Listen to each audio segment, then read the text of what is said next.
Yo ho ho! What's going on, guys? This is Grim Reaper bringing you guys another installment of the Boars Hat Podcast. Today we're covering chapter 298, and I'm here with the great Sundown Rider. So, What's going on, man? How you how you been, bro? I've been good, man. Just chilling, killing. What about you? Shit, same old shit like usual, man. Um, it's just a fucking kind of a short chapter, but how you feeling lately? I don't think we've talked in like the past like three or four chapters almost. Yeah, I think I've not been on the Boars Hat, but yeah, these last three, four chapters I've enjoyed, but people who follow my reviews will know that I've had quite a few issues with multiple things throughout the whole of this last taizai fight that we're in. Multiple things about power scaling, like with King, King, uh, with the original or the first demon, whatever you call him, and not so much with Escanor. I've not really had an issue with him, but yeah, we'll get to that. And like, there's a couple other issues, but for the most part, I think I've enjoyed it. Yeah, man, it's been cool to see all the different abilities being popped out. Um, there's obviously some like iffy ass shit, like especially with this last chapter with this whole Escanor Mayo thing. Um, but it's all to be observed. I mean, I guess we can address it because it's probably just gonna be us two today. Um, so like, all right. So wait. So to first talk about this Mayo Escanor Grace thing. I think narrative wise, like it's kind of like cheap to be able to move this power like that. But Yes, yes, the entire story has had it from day one. From day one, it's been about moving power around, and the entire premise of the main villain himself was him taking power from others. And the fact that the commandments are exact opposites of the grace, there's no reason why we should say it's like not plausible that you should be able to move graces around like you can move commandments around. It's just it's not that it breaks the storyline or that it hurts the storyline or in terms of the rules of the universe. It's just that in terms of like literature wise, it feels cheap. yeah. I mean, like my concern with it was obviously the cheapness, but also when Maya lost his grace, he made it sound almost as if his grace was kind of given a choice. Like my grace abandoned me once I fell to the level of the demons, and it made it sound almost as if his grace was had this like sentience or this rule applied to it. You know, like Thor's Mjolnir that only Thor could handle it, or someone. Uh, what is it? It's like someone on the level of Thor, someone as worthy as Thor can handle the hammer. It was that kind of vibe that I got from the grace, and the fact that Escanor was able to kind of just hand it off back to Mael, I was like, nah, the Grace waited for Escanor, and then it felt that Escanor was worthy of itself, so it chose Escanor to wield itself. And I just don't think that Escanor should have been the guy that decides. It's something like how we saw the commandments they all had like their own personalities when we saw Esterossa kind of being encompassed by his commandments. Mm-hmm. I thought we'd get something like that where the grace has like its own personality and kind of like thinks through whether it should go back to Mile or not. So I wanted to see the grace make a decision rather than Escanor making a decision. Oh, Escanor saying, "I want you to borrow my power," Mayo accepting it, but then the Grace not actually leaving because it won't accept Mayo. Yeah, yeah, yeah. See, I would be down with something like that because that's actually, and we all know the taizai game has been a translation game for a few months now. um, but from what I do remember, it was indeed the case that whenever he took in the commandments, he lost his grace. I'm not sure if the Mm. wording said exactly that he wasn't able to keep it, but before it didn't necessarily imply that like the the flat or the grace willingly through sentience chose to not exist there. So it is interesting that he took this and they chose this dialogue for that. But just we'll leave it at that for now. It is what it is. Um, Yeah. what about the reveal that we got about the OG demons unification, and in this chapter as well about the I guess the personality of Cusack coming out. I think there was a Ooh. typo there in that instance as well. Did you notice that? What was the typo? Um, the typo was that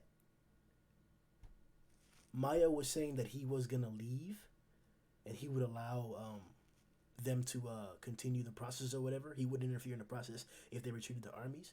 And then the OG demon was like, "We must ensure that that happens," something like that. And then the next paragraph was supposed to be, "We must ensure that it doesn't happen." And then the OG demon shakes his head and he says, "Is that Kusak's personality coming out?" So there may be, Ah, yeah, yeah. yeah, yeah. So there may be an instance, or I may be mistaken, but that seems like a typo because obviously both of those sentences are saying the same exact thing. But if there was a contradiction there, which the picture shown and which the context was, that means that Kusak was the one that didn't want the unification to occur. He may have been Yeah. he may have been pushing Zeldris to become the Demon King as he originally had. So Yeah, I mean, which translation did you read? all three, man. All three. Okay, because I read I usually read Manga Stream, and that's usually where the the small issues with translation in taizai have been. But I read the WW1 Read Seven Deadly Sins translation. I forgot what the website is, but Yeah, yeah, yeah. I've seen that before. yeah, and that one was pretty clean, dude. Like when it got to that part, it actually cleared up the mistranslation, and I thought it was pretty clear in that translation. Like you see Miles saying, "Bitch, I'm not going to interfere so long as you let me and my group stop Meliodas from becoming Demon King." And the original demon's like, "Oh yeah, that nah, we're not about that life. We got to see Meliodas become Demon King." And then the next paragraph is, "We can't let Meliodas become Demon King." And he's like, "Oh shit, who the frick is that?" So so yeah, and I'm totally vibing the whole kind of split persona thing, and how I'm assuming both Chandler and Cusack haven't been entirely lost within the kind of overarching persona of the original demon. So that's an interesting way for it to go. And especially because Cusack is a little bit Cusack's shady, dude. Like I've been saying it from the beginning. Cusack is doing something, and like he did that thing where I think it was Chandler went after Elizabeth or some random guy. I think he might have gone after either Elizabeth or the Sins. And it was at that point where Zeldris and Cusack were alone together. And Cusack said, "I've got something to do, I'll be back." And then he off screen something. And we still haven't seen White off screen. You're saying that Zeldris left to go do something? No, this was Chandler went to go do something. Mm, I don't remember Like that context. yeah, I need to find it. I need to find it so that like I can show you guys. But there was a scene where Chandler went off to do something to go and retrieve either Meliodas or damage Elizabeth or something like that. And Zeldris and Cusack are alone. So Cusack's like, "I might as well go do this thing that I'm gonna do. I'll be back." And we don't know what he did. Yeah, yeah, yeah. That was with that little demon that Kaith killed when Arthur was invading Camelot. Yeah, yeah, Yes, She was, sir. yeah. yeah.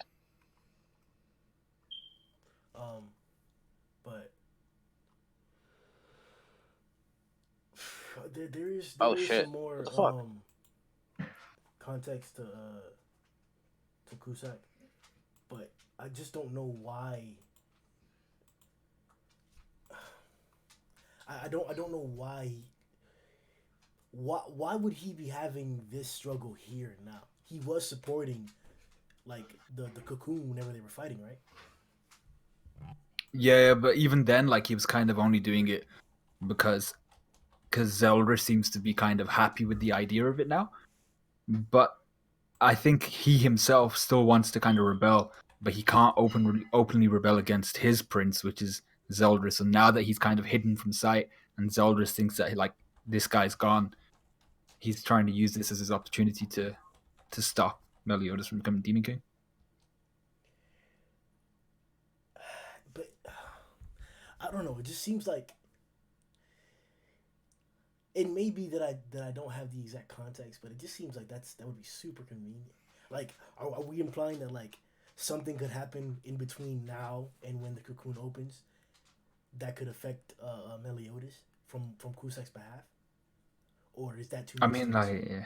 I mean, like, it does seem there seem to be multiple things that could go on that could stop Meliodas from becoming Demon King, and I'm just like, is there anyone that actually wants Meliodas to become Demon King? Like, no one's for Meliodas becoming Demon King at this point in time, apart from Zeldris, and even that only because like he's the promise of Gelda.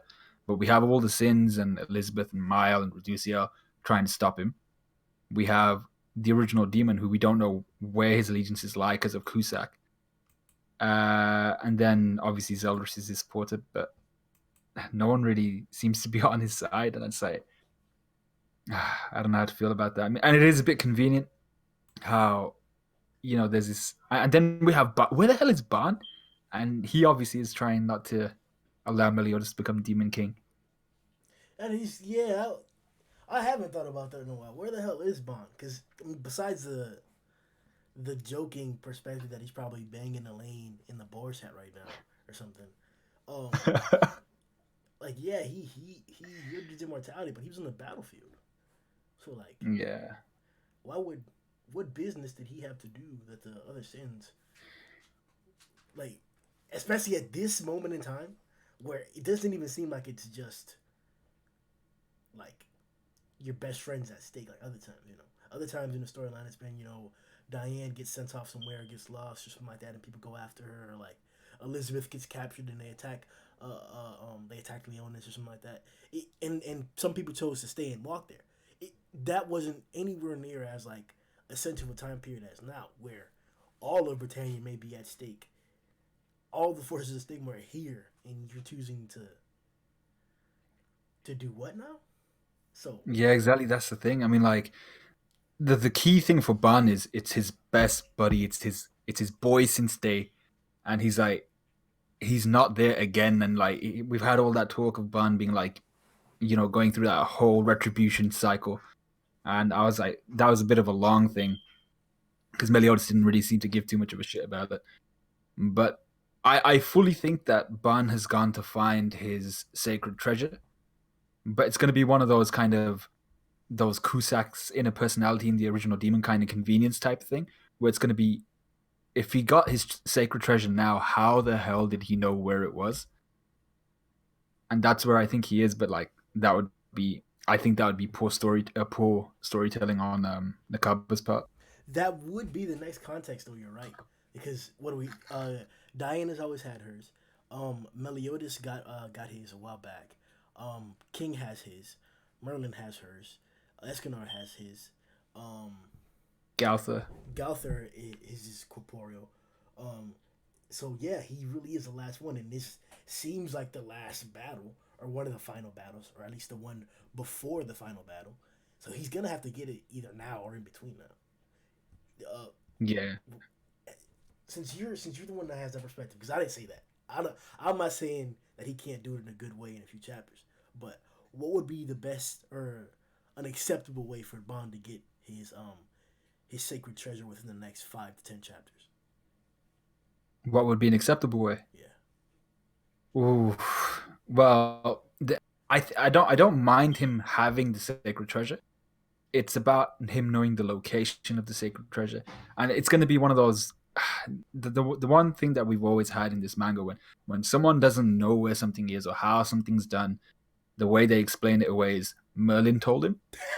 So it'll just be a flashback, like, oh yeah, by the way, your sacred treasure stuffed up a rhino's ass in like freaking lioness somewhere, and he's just gonna go find that rhino. And I'm just like, nah, man, like I'm not about that life. It needs to be a solid explanation for why he was able to find his sacred treasure. And if Nakaba can provide that, something along the lines of maybe uh see, there is no reason, there's no reason why Ban, who has been dealing, and he knows he has been dealing with a power struggle, there's no reason why he should know where his sacred treasure is, because he would have gone to get it as soon as the commandment started wrecking his ass. it's Yes, there's no clear way to get around that point, but I feel like there's been so many things that we don't clearly see and they come up to justify things, and it could be the case. Not to mention things they could just make up that have context for later on. So, for example, I don't know, them telling us that like a king's weapon, that like all sacred treasures were given by Baltra, but then we come to find out that like the spirit spear isn't given by Bartra. It's something that comes from the Holy Forest. So like it chooses the wielder. So I guess that kind of context can happen all the time too, where they'll make something up on the spot, and then later on it'll be given more context to solidify its validity in the story. So it could be a concept like that where he always knew how to get it or where it was, but there was some additional struggle that he had to do in order to get it. Uh, I don't know exactly how to put it. I don't know. Yeah, I think I know what you mean. It's gonna be some stupid shit. I can feel it's gonna be some stupid shit. Like he can feel the presence of his sacred treasure shit, so something like that. Like he's more attuned to sensing power, and he can sense like the remnants of his friggin' demon or something on his sacred treasure. And I'm just gonna be like, don't buy it. Well, to finish that topic up real fast, in terms of the treasures, I think we're gonna agree that Rita, um, Merlin's what's Merlin's treasure called? Olden or something like that. Yeah, Alden. And then I don't know if we would consider Lost Vein or Gauther's Harlot Bow would be better. But do you expect Bond's what is it, like a nunchuck staff or something of the sort? Yeah, I think it's a staff that separates into nunchucks. Okay, yeah. Which do you expect it to be like stronger than those weapons or inferior or what's up? Um, I think I think it will be just as powerful as the other sacred treasures. It's just that Bond at this point in time is stronger, I think, than all of the other sins. So just him wielding it is it's gonna amplify it that much more. Okay, because the rest, I remember whenever Diane's came out, and it came out kind of like really quickly. There wasn't too much of an emphasis put onto it, but people they weren't as impressed by hers, even though it's a cool power. They weren't as impressed by hers. So I'm wondering if he's gonna have, because he has the potential to be so strong on his own, like you mentioned, if his sacred treasure is gonna be more mediocre and more potential based. You know how Escanor is just it depends on how much sun power you put into it, how much sunshine you release into it. That's how strong Rita can be. What if it's something like that where it's kind of a low grade object on an average basis, but the stronger you are, as you mentioned, the stronger it can become. Or Yeah, how do yeah. you think I it's gonna think be? it might just be. I think it might just be. I don't think it's going to be any of those potential ones. I think it's just going to be straight up. This is what it does. This is what it can do, and he's going to utilize it in kind of a simple way. He's kind of a simple fighter. Yeah, yeah. Very simplified. I just walk forward, get slashed up to pieces, but he can't do that anymore. So Yeah, he's gonna have to. But he's got like light speed now. The dude's gonna be rapid. light speed, super. He's crazy now. What do you Yeah. feel about the removal of immortality? The sorry what? Well, how do you feel about the removal of his immortality? I feel like that was pretty. I'm okay with it. I thought it was pretty decent. He gave up his immortality and gifted it to Elaine. We knew as soon as he got gift, something was gonna go down with Elaine. Like he was gonna. I thought he was gonna like gift his life force to her, but this makes, to be fair, it actually makes more sense to gift his immortality to her. So I'm actually pretty good with it. I'm fine with it. I think it definitely makes sense, but once again, to harp onto like as a reader's point of view or the literature standpoint, I think it's the immortality trait was associated so much with his personality that removing it, I think, changes a lot of him. We It's not to say that Bond isn't Bond without immortality. It's just that immortality is indeed a part of Bond. Whether it's we acknowledge his strong relationship with Meliodas and how his trust and loyalty has always been first and almost was that, and how like he loves Elaine and he's shown and sacrificed everything for her. Those are indeed parts of his personality and major parts of that. Those won't leave with his immortality, but how he goes about doing things, how he responds to certain situations. That's involves his immortality. If I remember correctly, in the beginning of the storyline, he said that he wanted to get immortality to see if he can live long enough to find a reason to live, and Yeah. he's found that. But we were introduced to immortality as not necessarily a benefit, but as like we saw its negative aspects a lot. How this guy had lost so many friends or whatever. How like he was being killed and shit. How there are often times where he couldn't do anything, even though he just couldn't die, but he couldn't help the situations or the goals that he wanted to. Shit like that. So I'm like, removing immortality is removing a lot of his character. So I don't know how I feel about that. Well, I don't feel Yeah. about that. Yeah, but Yeah, and there's like his immortality, like, because the other thing is we don't know how Nakaba's gonna treat this. Is he gonna pull one of those ones where Bond's given up his immortality, but he's already displayed the ability to give his kind of life essence to something? So if he can gift his life essence, is he going to be able to snatch life essence or like someone's life force essentially from them and then use that to heal his wounds? I Because then mean, that would yeah, become technically, shit. That's because technically what they said was that he learned the ability to give life, but it's not that like it has completely to do with its immortality. It was that like just like he can like take shit and give shit like with his steal, I think it is, or snatch is his power, or whatever. yeah. He was using his snatch with his immortality in tandem, so he should still be able to like technically snatch and give that just without using Yeah. his own personal source. So that's a nice prediction there. Let's see if that comes Yeah, to so if fruition. he Mm-hmm. yeah, if he was snatching like life and just healing himself, he could be basically like a almost Ban the Undead again.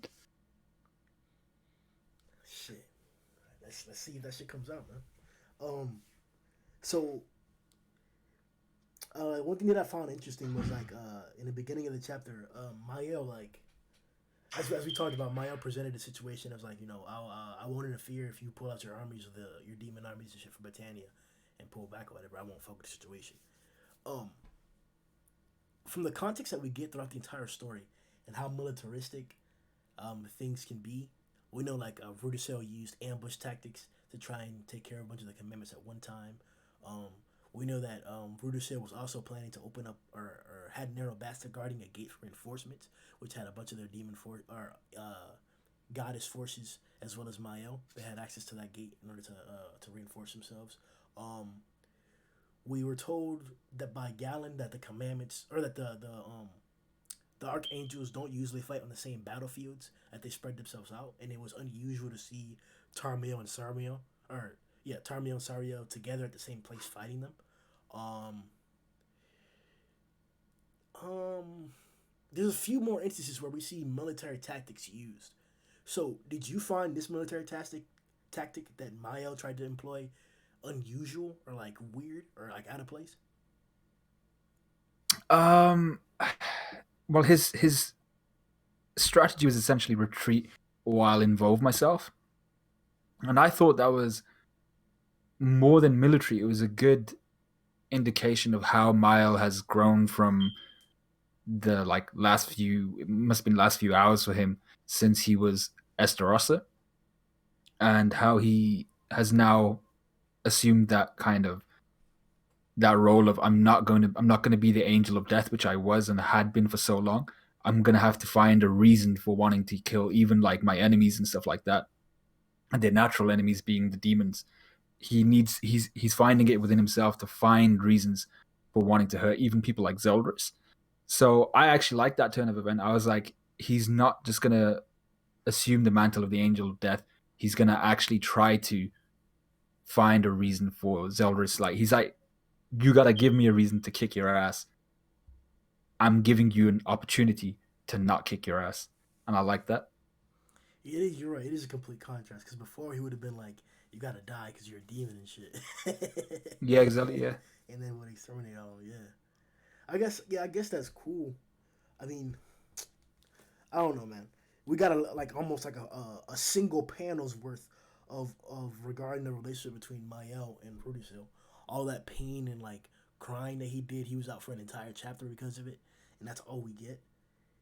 How'd you feel about that? Um, I'm in two kind of frames of mind here.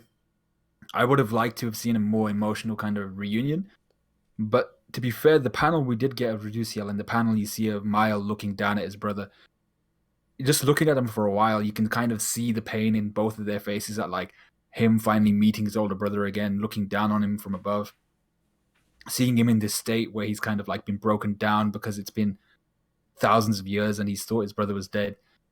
And Reduciel looking up at his brother with his eyes shut, and just like happy about the fact that his brother's back and like barely able to control the tears. And you even see it later on in the chapter when Mile gets pulled in towards Eldris. The first thing that is on Reduciel's mind is shit, my brother's about to die again. And yeah, I feel like if it had been prolonged, that would have just been buffing the chapter a little bit. And I mean, there were a couple pages they could have added, but I'm not too sore about that. Yeah, I guess. I mean, I don't know. I think I'm still. It was a short chapter, and that's probably what was omitted, or what probably was what wasn't drawn into it. But I don't know. I'm in the frame that I wanted to see more addressed in that. That was they used and addressed that a lot more before, so I don't know why it was this short. I'm definitely expecting there to be more context to it. Um, let's say that there's a point in the situation where they're able to speak, then sure. That may also be why we didn't get that much. We didn't get that many panels addressing that point because they're in the middle of a fight. But I don't know. Well, it comes back down to that point you made earlier about like how both Reduciel and Mile are kind of like these. Both of them are military assets, and they've been taught in military ways. They realize that they're on a battlefield. They can't spare time for a happy reunion. They need to focus on the task at hand, which is stopping Meliodas from becoming Demon King. So I think that exchange also, like that look between them, symbolizes to the audience that we don't have that much time. We need to focus on what's at hand. Shit. There. Well, that shit fucking worked. Because it looks like the OG demon have that same standpoint because he immediately was able to defend the attack, which is a cruel sound we can confirm, right? Yeah, I think he refers to it as greatest son. You think that's the entire technique, or that he was just has the power to amplify? Well, the fact that he called it greatest suggests that's his best form of that specific attack. But seeing how he basically spared no, he didn't struggle to use that attack. He didn't pour all of his energy into it. So I'm thinking like greatest son. You're lying. You're lying straight up. Oh, It's you like think he can make a bigger one? That shit was a nuke, bro. Did you see? yeah, that was Uh, a nuke. I don't know if you have the chapter up, but like in on page 6 it is, where the explosion actually happens. Um, you can see the cocoon, and in every single part of this fight, from the beginning when Escanor threw that first slash across Kusak Chandler and then hit the cocoon, to like seeing Zeldris slam the kick backwards and then seeing the perspective of it, seeing Rudicell in the air and then you see the perspective of the cocoon. We've seen it be the background of half of this fight, and now Mm. it's literally in the background of this explosion. This is a huge thing. This is huge. I'm like, Yeah, it's absolutely massive. yeah, it's this is a strong so, but that is a good point to bring it up that like he conjured it in almost no effort pretty quickly too. So what's to say he can't do more? Damn. Yeah, exactly. I mean, like just that's a lot of like whenever I'm reading manga, the one thing I look for. I mean, like whenever we used to see like Goku do like his largest Kamehameha or something against Vegeta the first time they met, you could see the effort they were both putting in. These were their greatest attacks. And you look at Mile here, and he's controlling it with like two fingers, and he's just like muttering "greatest son," and you're just like it's an awesome attack. I liked it, but it didn't look like he was putting in much effort. So I'm convinced that he's got a lot more in the tank. After as well, he seems really casual too. I mean, it's definitely comparable, Because if I remember both the attacks that Rudisil and Zeldris did earlier in the story, the arc beam, and then the Dis Irae, I believe that they called it for Zeldris. They both had similar explosive yields in the air, and it was pretty badass. Zeldris actually destroyed the entire sky template they were on, so that the destructive capabilities that we've seen from like the higher demons and the higher angels has been consistent. I just don't know it. Like, it seems almost clear that Mael's is the most destructive as of yet, but like, Yeah. god damn, bro, that was impressive to see. Trust. So Before we move on to the next page, actually, did you notice in like one of the last chapters that Rita broke? yeah, the edge got chipped, didn't it? Yeah, like the kind of I'm not even sure what you'd call it. So you have the handle of the blade, and then you have the thick of the blade before it becomes the axe, and it just cracks down the middle. Oh, whoa, damn, that's fuck. I just remember the chip. And that was from going head to head with the OG demon, correct? Yeah. Yeah. It seems like the weaker he got, the more damage his weapon was getting. Yeah, exactly. Yeah. So let me ask you this question. We've always had the perception that, well, I personally had the perception that this is the case. That Mael is just stronger than what Escanor can be because he's a human. If he has his grace, put them next to each other, Mael should reach a higher potential than what Escanor can. So, this is just a single presentation. Do you think that's consistent or no?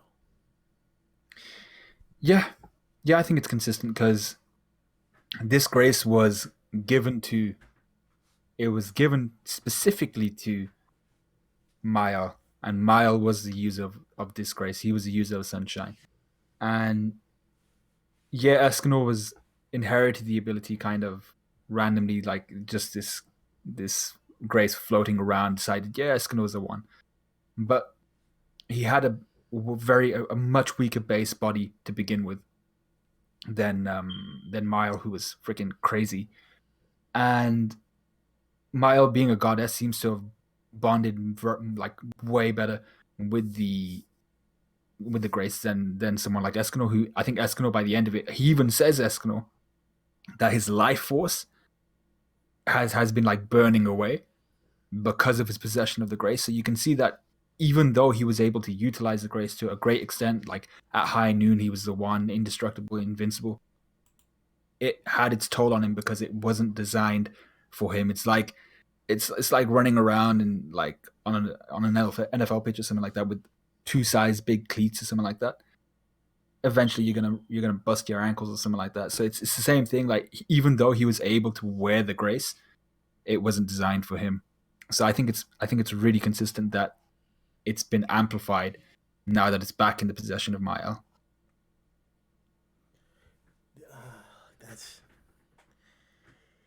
see. This is another reason why, narratively, it becomes so much more difficult. Like, this is completely associated to that character. There is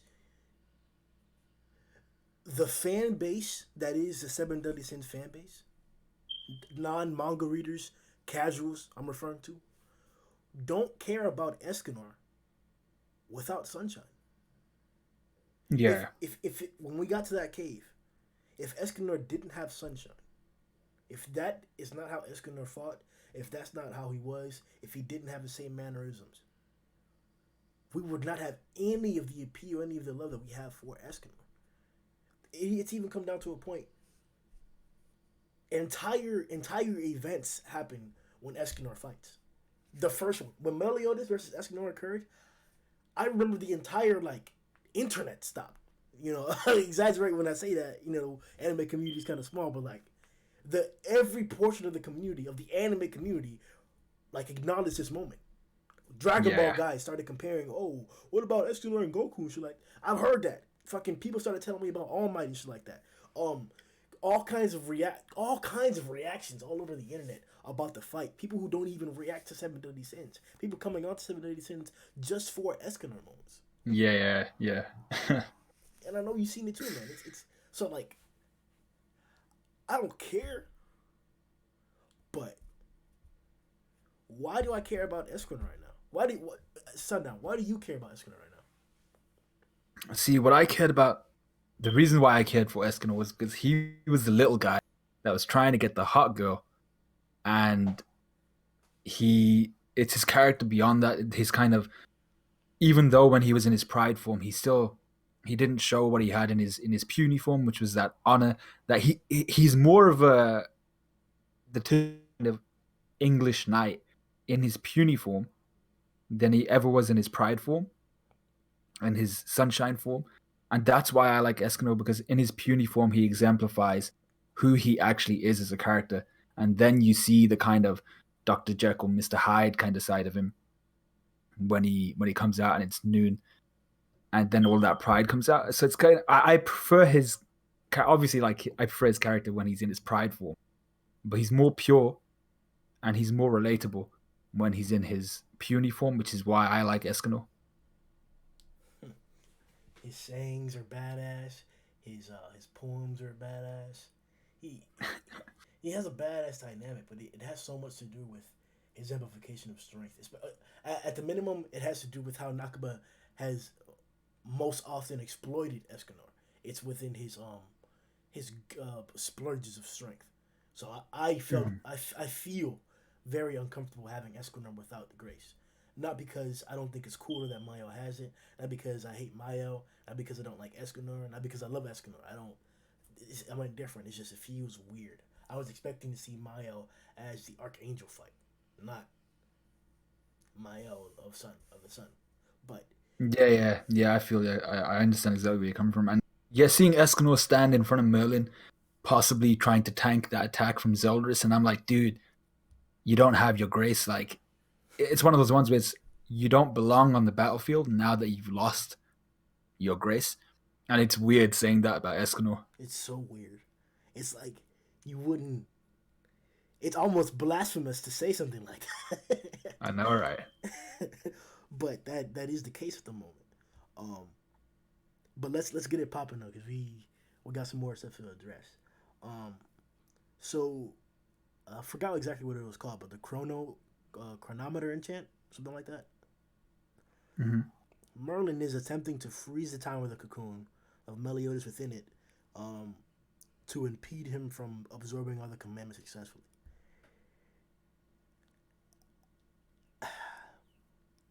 So I don't like it. I don't like it. I'm gonna say it, bro. I don't like it. I don't like it at all, bro. Like Merlin, like, we call hacks on Merlin before, and this is just another one of those moments where she's like, I'm gonna freeze the time within that cocoon, and it's gonna take me 10 minutes. I'm like, what? Like, she's gonna freeze time within the cocoon, but time will continue to flow elsewhere. And she's done this before. I think she's done it on herself. Yeah, yep. In that she doesn't age. She's frozen her own time, so she has shown this capability before. But I just don't like that she's doing it in such a pivotal situation. And she's like, actually, yeah, I have this solution which I have been using for centuries, and just give me 10 minutes and I'll be able to do it. And the fact that the demons are in such a state where Zeldris is currently occupied. The original demon, and I have an issue. We didn't get onto this, by the way. The fact that he got nuked by Mael, I did not.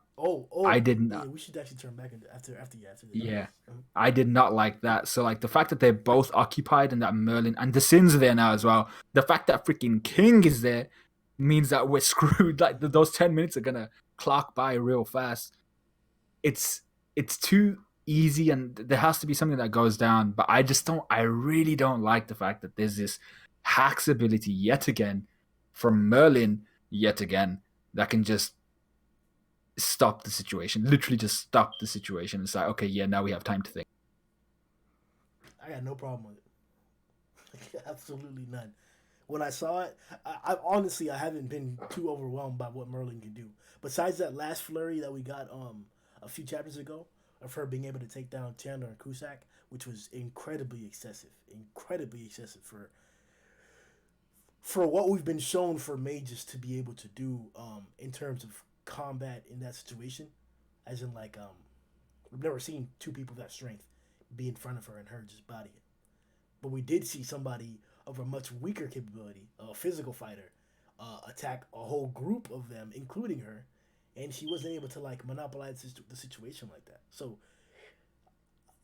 I'm not saying anything that it's out of order.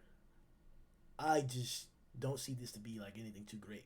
Like if like I think we have to really talk about what it is that we're really upset about with Merlin, because I don't think she's breaking rules. It just has to be like the literature aspect. We're probably looking. Is that why? Because of the literature aspect, it's she's saving the day. Yeah, I don't mind. Like people are gonna get on my case now. It's like, oh, he doesn't want to save the day, and I'm just like, Titties, titties. nah. And I'm just like, nah, I'm cool with that. I'm fine with Merlin because, like I said, this is more my. Usually, I have a fact or something to back up why I don't like Merlin's power or something like that. But in this situation, it's purely an opinion. I like we've seen her use this ability before. I just don't like that it's been used in this situation. I don't really have a reason. I don't get the right vibe from it. But the thing I don't like about Merlin is, like you said in the literature, she's just been so inconsistent all the way through, and it's just like little things that she didn't remember that she had. Um, what was it like an immunity to the commandments and shit like that? I'm like, you don't just forget shit like that. These are the commandments. Like, if you realize the commandments come back, surely that memory comes back of, no worries, I've That's got how an brains immunity to work. this shit. Yeah, exactly. So it's like, I don't know, man, but it's like it's just the inconsistencies with Merlin more than anything that tick me off. Well, there's also another point of contention that may be controversial. I think I'm also okay with it, but the OG demon, as we know, is a unification of Chandler and Cusack, and as we saw, they were split into two characters, and their souls were split into two because of their betrayal of the Demon King and his objective. So, as a punishment, if they were to ever return to be a single form, their body would slowly deteriorate until they're no more. So that's happening. Is that the reason? That's probably the reason why Kuzak was able to like his consciousness was able to overwhelm for a certain extent the OG demon's original body to a certain point. Um,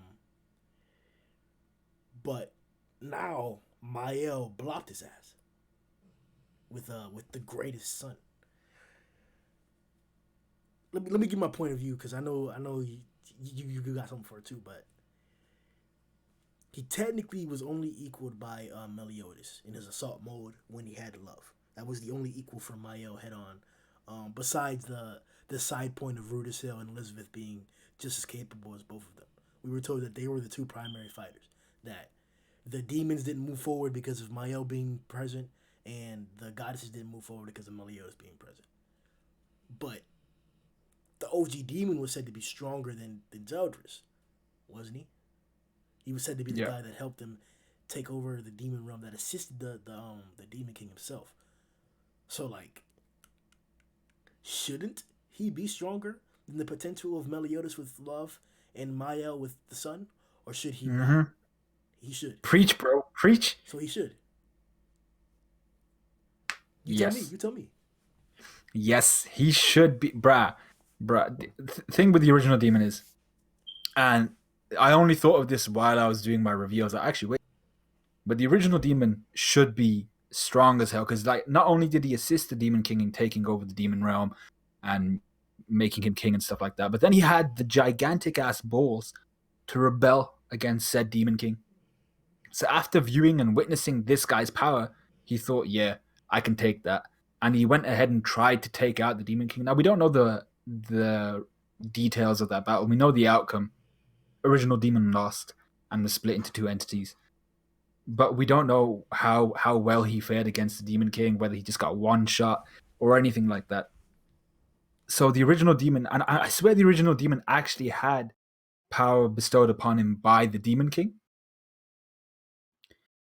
Yeah, Correct me if yeah, I'm wrong. yeah. That was Yeah, the so context that he initially offered 10 Commandments to him, but the potential Yeah. for betrayal and his power would become too great.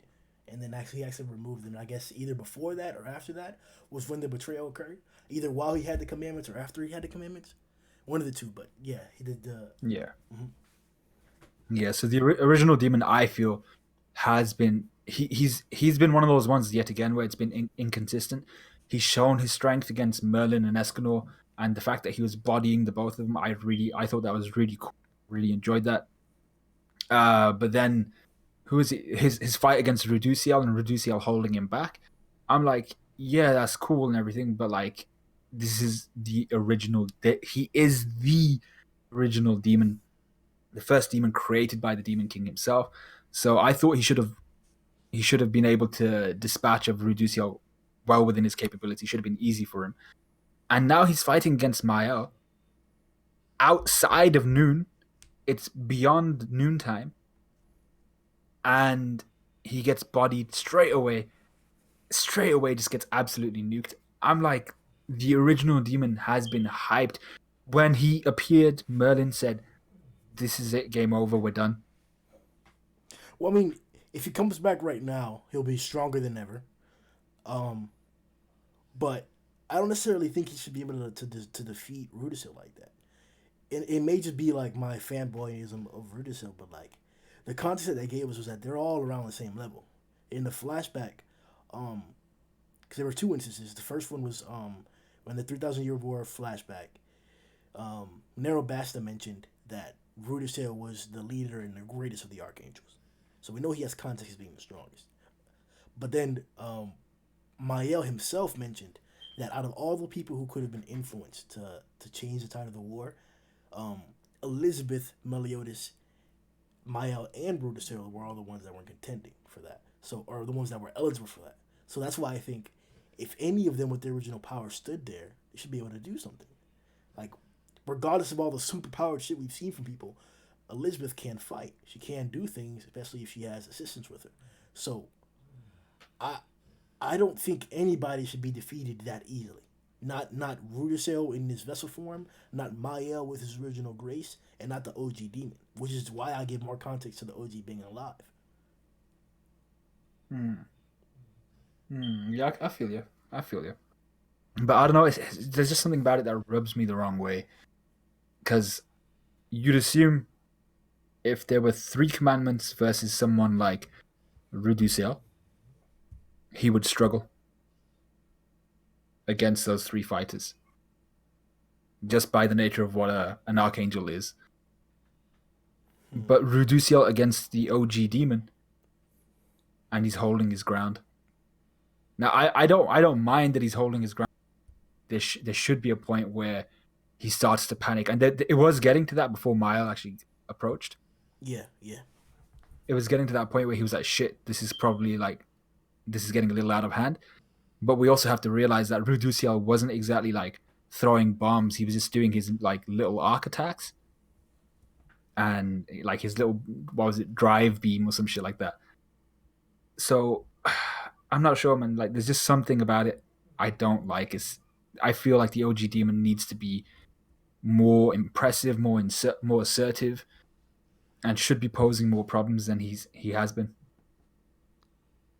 I want to say like, it's so hard, bro. Cause like we read One Punch, bro. We read One Punch. We get 55 to 155 page chapters. There is no missing context there. What you see from characters is what you're gonna get from characters. You get every move, every nook and cranny, every slash, every bazooka bomb in detail, great detail, and it's amazing. But I don't know if it's because of the chapter lengths, if it's because of the rushing of the story, is it because of whatever it may be, but I feel like we're fighting for spotlight every single instance.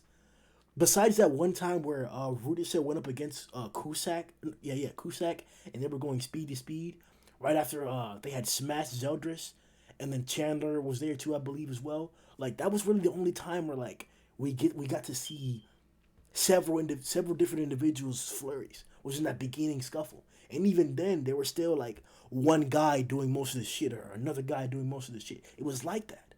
So I'm like, I don't know, man. It's Yeah, I mean, like, I understand what you're saying. It's kind of reminiscent of the way Bleach ended, where it felt kind of rushed and people weren't getting the spotlight that they deserved. Chapters were unequal in their kind of highlighting of each individual character and how they were influencing the story, and that's something that Nakaba has failed with in this particular mini arc, this little fight here. How he's representing each character and giving them enough time within the chapter. It doesn't have to be an equal amount of pages. It has to be kind of like an equal amount of action done. yeah, yeah. And he's really failed at that, I feel, because like it's just like we see the sins this chapter, by the way. For everyone who forgot, we see the sins this chapter. They will jump, strike a pose, freaking Ginyu Force, and then we're back to Mael and Reducia. And I'm like, really, are the sins just here to stand guard?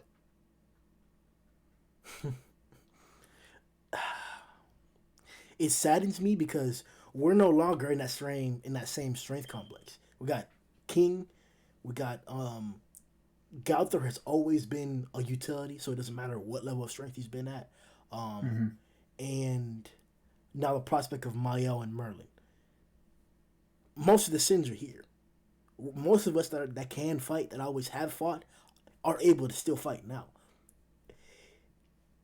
I'll say this: this has only been the second chapter since we arrived, the first chapter since we arrived, since the entire Union of Stigma has been here as present. It's only been the first chapter, so we'll probably definitely see the sins put in that motherfucking work and shit.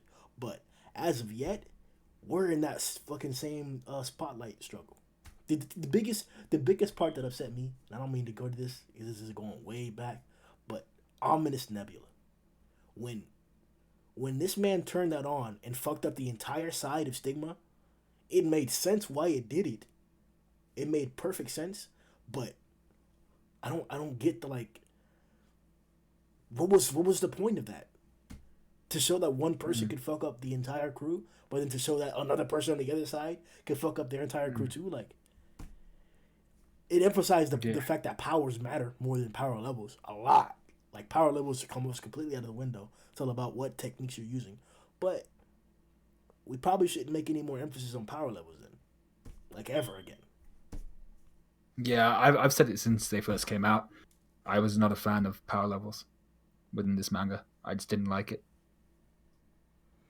I did like how Zeldris threw that slash at Rudicil, and then when he blocked it, those like little blobs came out. Oh yeah, I thought that was really creative. That was actually one of my favorite parts. Like he does that kind of Getsuga Tensho straight towards. I assume he was trying to hit Merlin, and the darkness just kind of breaks against. Well, it's kind of washes around the orb of defense of Reducial, and then it grows like little faces. That was awesome, dude. That was badass, man. That would be hard as fuck to deal with. Oh man! And then that's when the sins come through for the iconic pose up. Oh man! Yeah.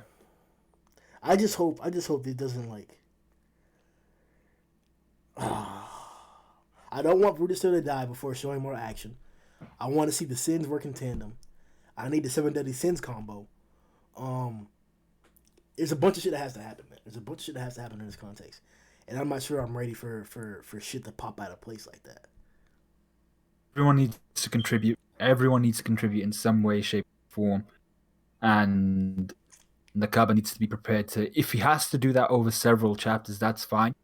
I'd prefer the added detail over several chapters, combine it, and then afterwards realize that that was a masterpiece, then try and stuff it all into one chapter.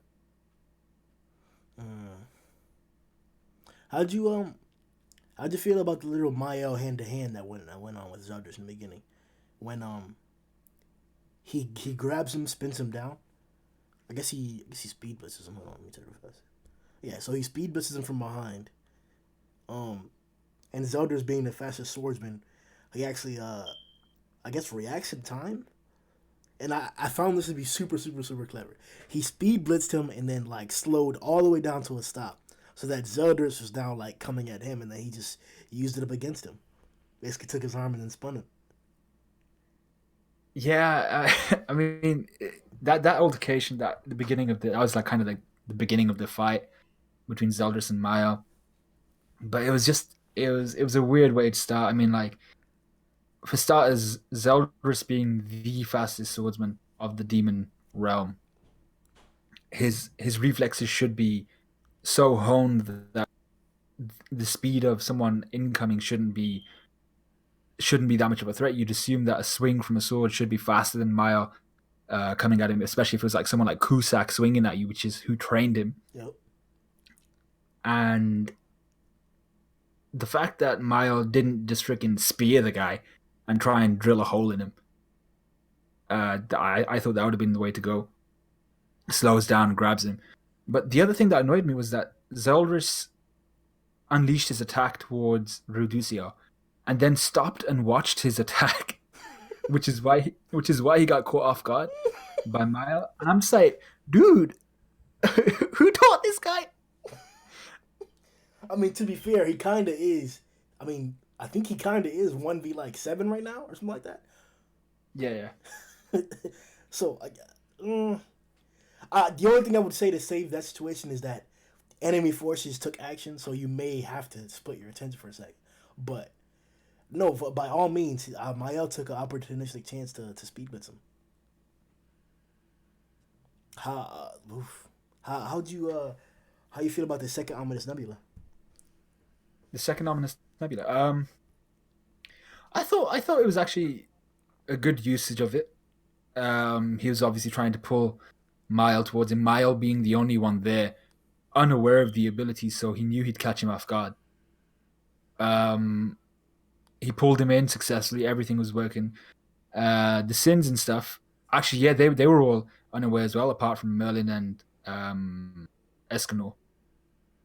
Yeah, so I think it was a good usage of it, but once again, it's a little bit of inconsistency in Zeldris. He's meant to be this guy that's focused. He's meant to be like that guy that will be he will get over let himself get overconfident, and he's meant to be a little bit more cold and calculated than Meliodas. But he stood there grinning like an idiot, like, yeah, I've got this guy, forgetting the fact that this is Mael, the angel of freaking death. You are not gonna kill him that easily, and he's there thinking he's won, and I'm like, Zeldris needs to be better than this.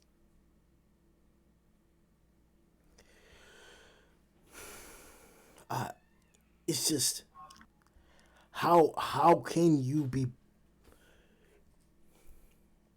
How can you what? how can you be better than this? Like it's I don't how do I put this, like I don't think anybody's been just failing. Like everything that everybody's done has been proficient enough to a certain extent to be appropriate for the battle. Some things may be a little bit more overpowered. Some people may be looking like lesser, like Cusack and Chandler were in the beginning to a certain extent. Cusack made up for it, but not Chandler as much. Zeldris definitely was very, very impressive in the beginning, so he's shown his worth. Escanor showed his worth by fucking up with Zeldris. Rudisil showed his worth by attacking Zeldris, holding off Cusack, and then doing this, holding off the OG for a second. People have been doing. They've at least had one action that's been pivotal, most of them. So I don't think the lesser ones that they have break the situation, but I haven't seen a lesser action from Zeldris as of yet. I think everything he's done has been on point for the fight.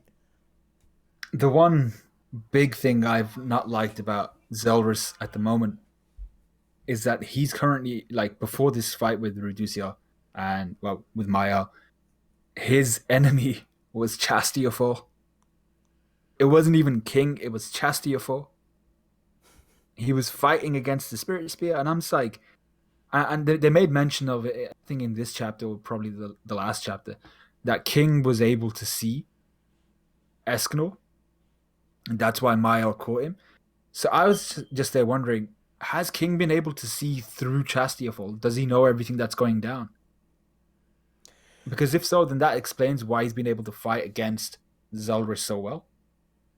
That would have to be the context. Aside, well, all right, the way you just put it, it was either that after Escanor was thrown, he reached like a certain distance and he got close enough to King that he could see him far away and that he told Mael. That would be the first thing I would assume.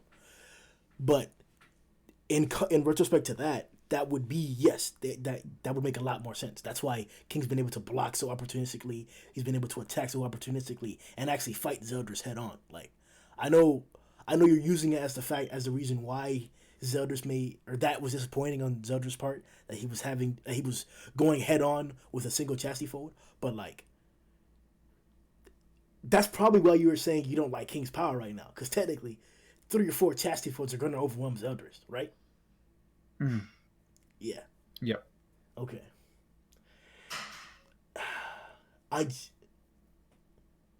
That would be implying that King powered up to be only as strong as Zeldris. And that could be the case, and it would not be embarrassing if that was the case, because Zeldris is arguably the pinnacle of demons at the moment, in terms of the top 3 that exist, arguably. But do you think that's the case? Are you saying that from what you believe in the story, from the entire time you've read, that King should not ever reach this level of power in the active story? It should only be after the story is resolved? Or is it okay for King to be this strong right now? Like, what are you truly saying about King's power level? It's okay for King to be as strong as he is right now. It's not okay for Zeldris, who's been hyped up to be like this guy that could take the mantle of Demon King in the case of Meliodas not taking it. I don't feel like he's living up to the hype. It's the case with a lot of the demons, with the OG demon as well. I don't feel he's living up to the hype. I feel like the demons are being left a little aside, and I'd say the goddesses are being given the shine, but I mean, like they've been shown to be on the struggle. Yeah, people been picking on the goddesses too. It may be that everybody's getting the fucking shitter and shit. And yeah. I don't know, man. I don't agree with that viewpoint, but it's definitely something that I have to like acknowledge as a viewpoint. I just think, for example, the seven deadly sins and the archangels versus Mael. When you look at the entire fight, the person who did when you look at the entire fight, the person who did the most was King the entire time. But people will tell you that, like, you know, King was the weakest of the group that went. But King fought the most of that fight. It wasn't only after he got his power up, it was during the entire ass beating. King was the one leading the way the entire time. So it's like, I feel like if we don't get something super impressive, that we struggle to give people the credit that they deserve. Like, to address the Zelda's example, the King example, I don't think that King would have any other context if he wasn't fighting these people. Like, if he's fighting regular Holy Knights like Hauser and those guys were doing, we couldn't say that King could be this strong. It would make zero sense for King to be able to do anything in this range. But he fought Mael with his power. He came over here and now he's messing on Zeldris with his power. I feel like these 2 instances are leading up to King being a factor in fighting Meliodas when he comes back. Because we're not all going to get magical power-ups in like 10 chapters. This is, from what I understand, this should be the final stage of the 7 deadly sins. We're nowhere near as strong as Meliodas by himself. Sure, we're not as strong as Zeldris by himself, a few of us, but there has to be some of us that are that strong in order to fight Meliodas when he comes back, right? Yeah, that's a fair point. I don't know. We'll see how that plays out, because we still have an argument of whether the return of Meliodas' feelings are going to pacify him completely, or what kind of struggle is going to be there. There's another piece of super controversial information too. So, as we mentioned earlier, Mael speed blitzed Zeldris, and Zeldris, using his superior sword speed, slashed him, it seems. But his sword melted. Yeah, it did.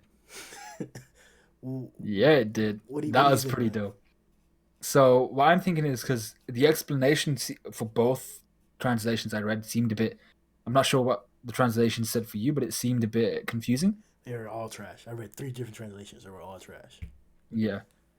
So what I just took it as, just from the image, using that as kind of like the information, was that the latent heat produced by sunshine within Maya melted the sword, and at that proximity, the heat that was like emanating from Maya is what melted the sword. And because it wasn't directed towards Zeldris, and because it's not really a magical attack of any sort, it's more an effect of his grace. The god ability that Zeldris possessed didn't cancel it out. And the only kind of argument I have against my own theory there is that Zeldris is still fully clothed and his gauntlets didn't melt. I agree with the first part. That it seems to be that was probably the only coherent part of the explanation, that sunshine not only permeates on your skin, on your exterior expelled, but it's also on your inside. So I guess him being the original carrier, hitting him might also be a source of heat. That makes sense. That's not out of the realm of reason. We just never seen it displayed like this before. Escanor having the sun inside of him and Meliodas' blades not melting or anything like that. We've seen that. Whatever we want to argue. The part that I don't understand is why did Ominous Nebula turn off?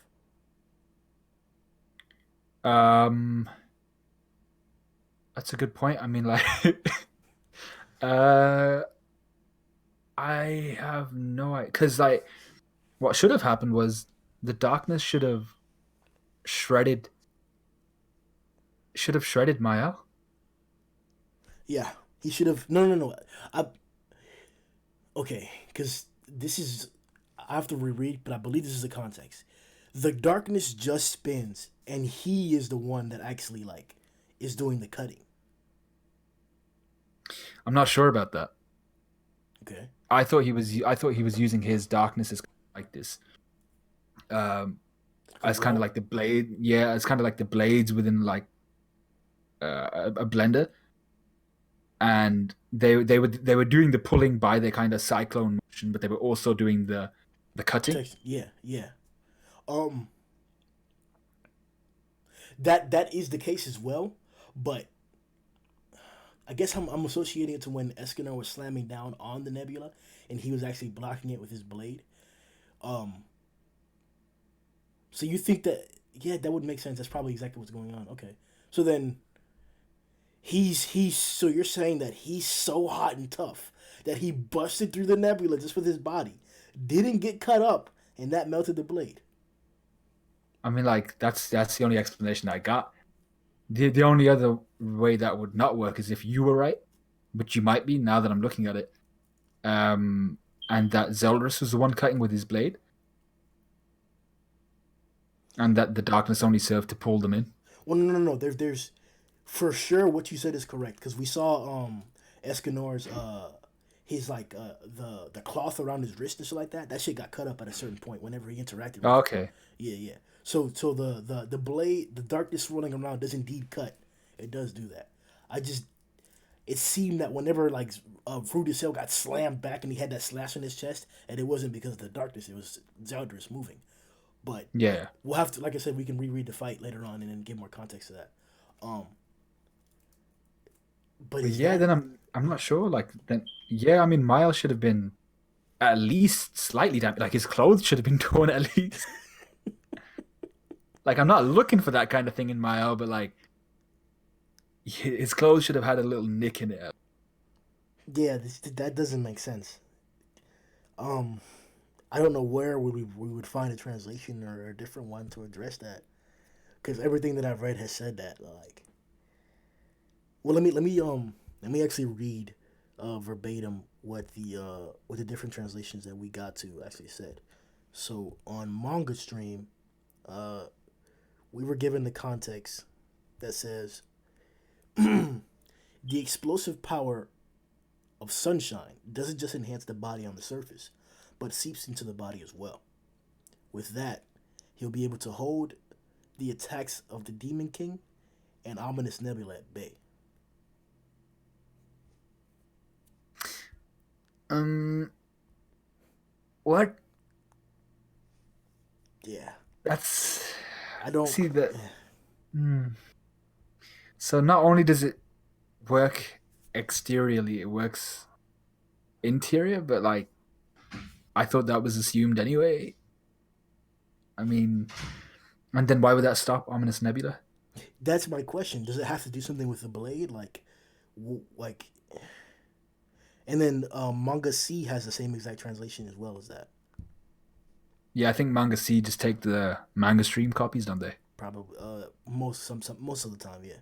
For some they don't. I know One Punch is usually different on manga C than manga stream. Okay. I just don't know what to make of that besides the first part. Like the first part is obvious. We can get that pretty easily, but Yeah, because I'd be fine with it not cutting Maya because it didn't cut through Escanor's hand. But the fact that he still remains clothed, that's the issue. Unless like Zelda's turned it off or something. the one on I Am Gur, this one says the explosive power of sunshine doesn't only cover on the surface of the body, it's coursing within as well. So the demon lord and Ominous Nebula can't stop his attacks. So the power of God is what they're referring to. And Ominous Nebula can't stop his attacks. That makes even less sense. I don't know, man. And then after that, we got a little flurry of like the hand-to-hand combat context between Zeldris and Mael. This is like, I guess there's no real contradictions in here. So how do you feel about Mael's hand-to-hand combat from what we've seen so far? I thought it was pretty solid. He was able to counter quite effectively a small nifty fighter like Zeldris who packs a punch, and Zeldris was there doing all that, like he was leaping, kicking, elbows, everything. He still had his hand clenched around his the hilt of his blade for some reason. I'm not sure if he's trying to like hammer him with it or something like that. But yeah, I was impressed by Mile. I thought, yeah, but I wasn't exactly surprised that Mile was able to do that because I haven't seen Mile with a weapon in any flashbacks. I don't think. Yeah, he does. He often uses arc blades. Arc blades. Yeah. Okay, yeah, but not a physical weapon. No, not as of yet. No. Yeah. Okay. So like I'd assumed like if he had arc blades, that he'd be a decent hand-to-hand fighter at the least, and he seems to be quite adept. Very adept because this last panel where we get last two panels where we get that flurry, Zeldris reminds me of Meliodas, at least in the animation how they do it. He's always hopping around, doing different types of kicks from different directions, different types of slashes. A sporadic fighting style. I got that same feel from Zeldris too. So I'm wondering, man, like we'll see, bro. Because right now it looks like Mael by himself is gonna be fucking matching up against the last demon, right? This is the last demon standing up, correct? Well, we don't like they conveniently off-paneled the original demon, so we don't know like is he climaxing in the back or something? I don't know. But yeah, this is the supposed last demon. Shit, man. We'll see how this shit pops out, bro. Because right now there's no way we can't protect Merlin. Yeah, exactly. I mean, like they've got a guy on the bench, bro. They got freaking Bond, freaking Nick Foles just waiting to win that scene. And I'm just like, bruh, Bond isn't even here, and the demons they're on the ropes. Like, I'm not. I feel you agree with that statement. They're quite beaten down at this point in time, unless something goes drastically wrong.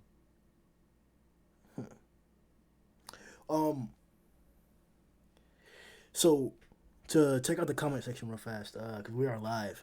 What's up, Marcotis? What's up, Mike Kage? What's up, Griever? Thanks for coming through. Ascalad, Microbiota. What's going on, guys?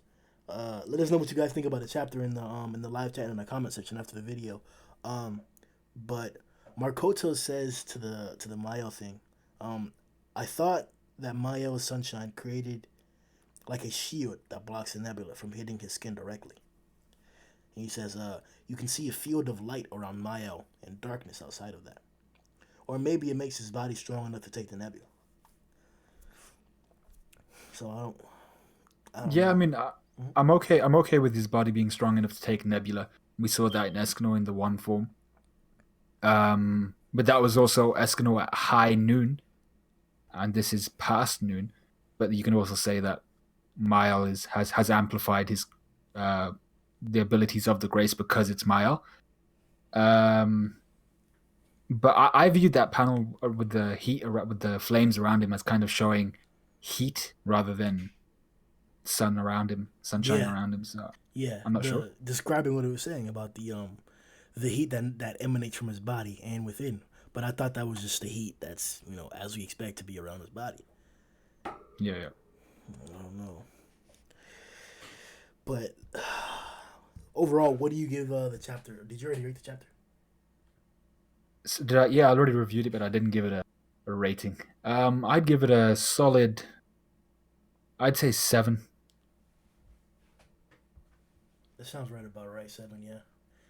It had action, badass explosions, cool characters that we want to see. A little confusing though. Yeah, definitely a little confusing. But hopefully we'll get that cleared up, and then the next chapter hopefully it should be longer, not as short as this one. Hope Um, so. but that's it for today's Boars Hat Podcast, guys. Check out the link below for Sundown's channel. You already did your review, right? Come again? You already did your review, right? Yes, sir. All right, yeah. I'll put that in the description below so you guys can check that out. Sundown does My Hero content too, right? Yes, sir. Yep, My Hero, One Piece, the Great One Punch Man. Hey. What else do you cover? You put me on the spot and taizai. That's it. Just those 4. Taizai, yeah, those are 4, yeah. The great ones besides My Hero.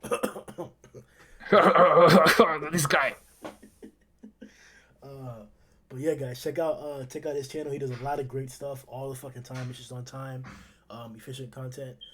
Stay tuned for we're gonna do the number 4 worst sin in the 7 deadly sins video this week. So check that out later on this week. Check out our One Punch Man podcast that's coming up. And I believe either this weekend, depending on if we get a chapter, or after that, we're gonna see if we get the heroes together. You know how heroes are. You know how the S class is. They barely show up to shit. But Hey. but